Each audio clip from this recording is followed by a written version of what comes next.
Hello, and welcome to, what are we on, session 8 of the Nomadic Fanatics podcast.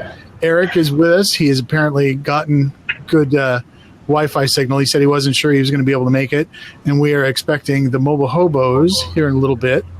That's Joe and Carrie. They are 24 years old and are currently static on a farm.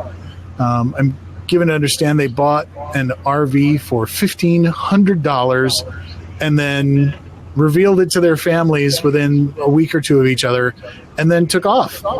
Eric, you were last week at the gathering in Corpus Christi. What was that like? It was great. That's the first big meetup type thing that I've done anywhere with a large group of people.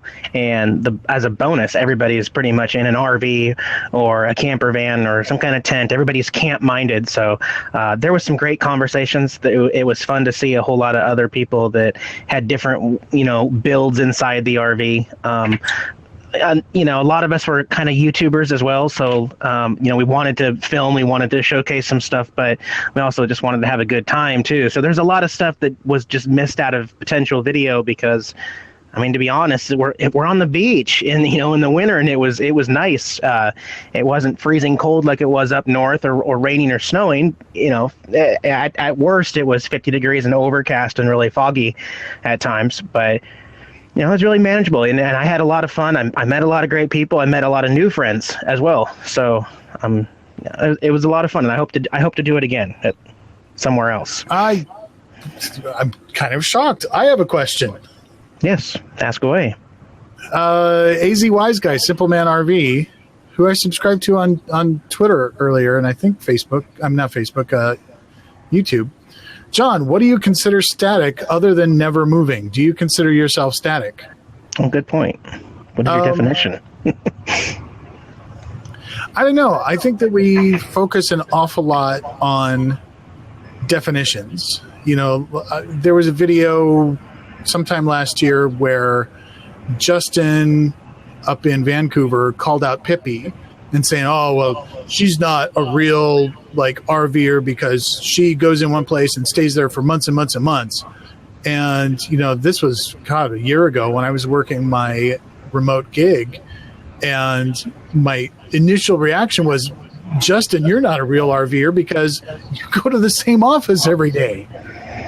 And so I think that when you start slicing and dicing and going into these sub communities and saying, if you find yourself saying you're not a real X, you just need to stop, because you share more than the differences.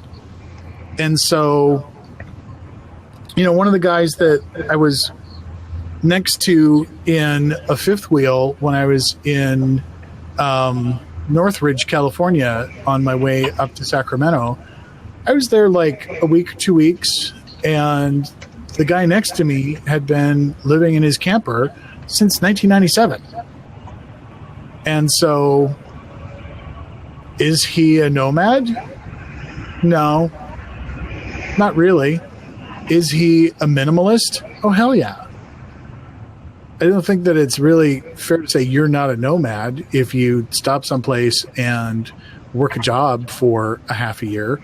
There's a ton of entrepreneurs that I know that spend their time split between San Diego or Austin or Boulder and Bali, Indonesia. And it's because of visas and things like that. It's not like they can move every single day. And so, I know that would be expensive to go back and forth between those two places. I think I go back to my original definition, is that when you start splitting up into these smaller and smaller things and you find yourself saying, well, you're not a real whatever, just stop. There's a lot of gray areas between the word static and nomadic, and I think that that's just important that everybody has their own definition. Along the same lines, I remember earlier on, my first year on YouTube, a lot of people would say, why do you even call yourself nomadic? You never move outside your 30-mile radius. And it's like, So when did you look up the word nomadic and decide that that has a miles asterisk next to it? I mean, the definition of being nomadic is one who moves often or is a wanderer. And I figured that a lot of people that move every single 24 hours, even if they're not moving more than 5 miles, they're still clearly under the description of a nomad. But obviously we as a society can put our own spin on different kinds of definitions and have some crazy gray spots in that as well. So I think everybody's entitled to interpret those words a little differently. And like you said, I mean, it could change from year to year. You could be a totally different person and still be that same person, even though stuff has changed.